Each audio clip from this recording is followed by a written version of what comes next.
Deputy Kenny. Thanks, Cathaoirleach. I'm sorry I was late coming in and I missed some of the presentation, but I can't help thinking of yesterday in Pakistan, 140 school children were shot with weapons in a school, and I think that's a horrific thing. We also referred earlier on to what happened in Dunblane, and I'd like to ask the Chief Superintendent, is there a possibility or a likelihood that something, given that what has been happening around the world, that something like that could happen here in this country, given the availability of weapons? That's my first question. You can answer that, then we'll go back to the second one. I think it's one of the gravest concerns with regards to Síochána that we would have an atrocity of this nature in this jurisdiction. Public safety is a paramount issue when issuing these licences, and it's taken with great responsibility by the people tasked with doing so. And it's always in your back of your mind, well, if I license this gun, what can happen if I give it to this person? What will they do with it? Will they use it in a responsible way? And there's always that risk. I think the Garda Síochána's view is that the more of these guns that are on licence, the greater the risk of something of this nature occurring within society. Okay. Thank you. The other point is just looking at these weapons, these handguns here.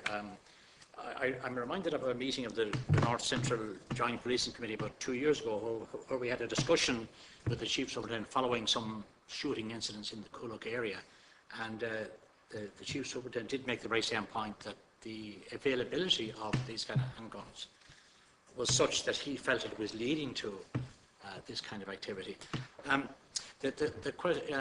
accept that there is a need to tighten up the regulations, and I take some comfort in the fact that you're saying that it may expire, that people who had a licence, if they no longer require it or if they no longer have it, that would expire, that would sort of reduce the numbers. But I think it's still a matter of concern.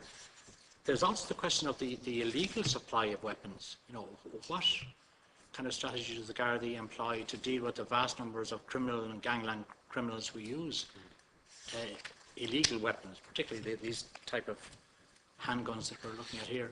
Well, the hearing today is unlicensed, but I think the issue might be those that are stolen as well, which were licensed, which are now illegal.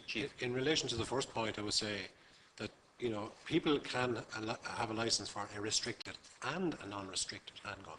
So to say that there's some comfort, yes, I would agree. There's some comfort with the fact that the restricted handguns that are there at the moment have a certain lifespan. However, the non-restricted handguns can still be licensed and will continue to be licensed under the current regime until it's changed.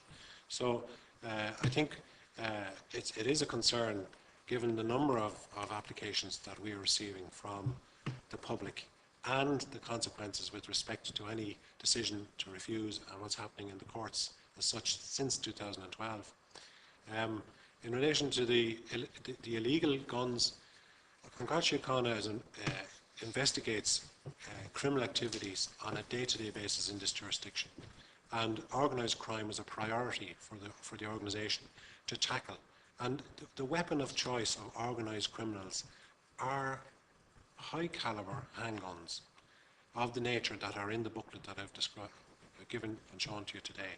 So our concern is that, and I've said it, that the legitimate owner is a legitimate target of people who are involved in organised crime. And our intelligence and our analysis of the crimes that have targeted these type of weapons have shown that to be the case. And despite the fact that we have security arrangements in place and all sorts of alarms, safes and everything put in place, these guns are still targeted. In fact, in some cases, burglaries have occurred where rifles and shotguns were left behind and the handguns were taken. So, I think that the Garda Síochána is quite clear with respect to the overall risk for society with respect to the type of gun that's available to the public to license today. Okay.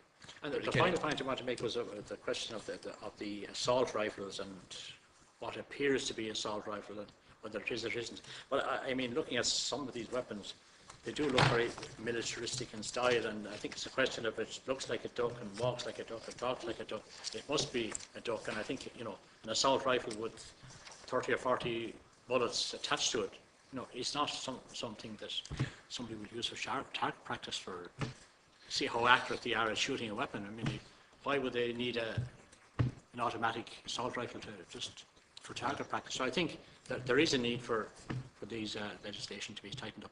Well, there are semi-automatic and automatic. Some of the ones here I think are semi-automatic versus automatic.